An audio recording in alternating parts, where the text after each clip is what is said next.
Hi everyone and welcome to our lesson on present simple and present continuous. Ciao a tutti, benvenuti alla nostra lezione su present simple and present continuous. Alright, so let's see the first difference. In present simple, I teach English means that this is my job. In present continuous, I'm teaching English means that this is what I'm doing right now. Ok, quindi in present simple, I teach English, insegno inglese, indica qual è il mio lavoro. Nel present continuous, I'm teaching English, quindi sto insegnando inglese, indica quello che sto facendo in questo momento. Let's see the use of present simple. So, for facts or things that are always or generally true, for example, the sky is blue. For situations that are more or less permanent, for example, John works in a bank.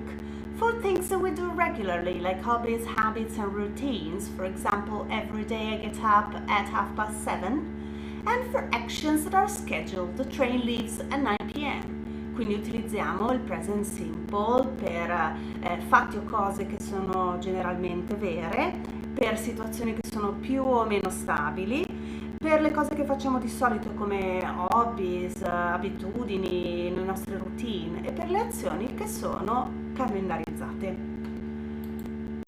We use the present continuous for actions happening now at the moment of speaking, like for example it is raining outside.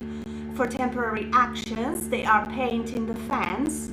For fixed arrangements, plans in the near future, like I'm going out tonight. For currently changing and developing situations, the earth is getting hotter and hotter. Usiamo il present continuous per le azioni che succedono in questo momento, nel momento in cui parliamo, per azioni temporanee, per piani oppure accordi che avvengono, diciamo, in prossimità e per le situazioni che sono in cambiamento e in sviluppo.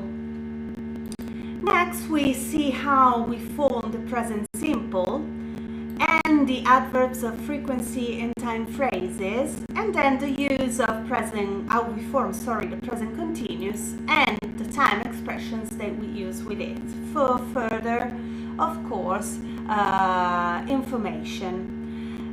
Quindi poi ho inserito all'interno di questa lezione ovviamente come si forma il present simple e gli avverbi di frequenza e le espressioni di tempo che si usano appunto con il present simple e ovviamente come si forma il present continuous e le espressioni di tempo che di solito si usano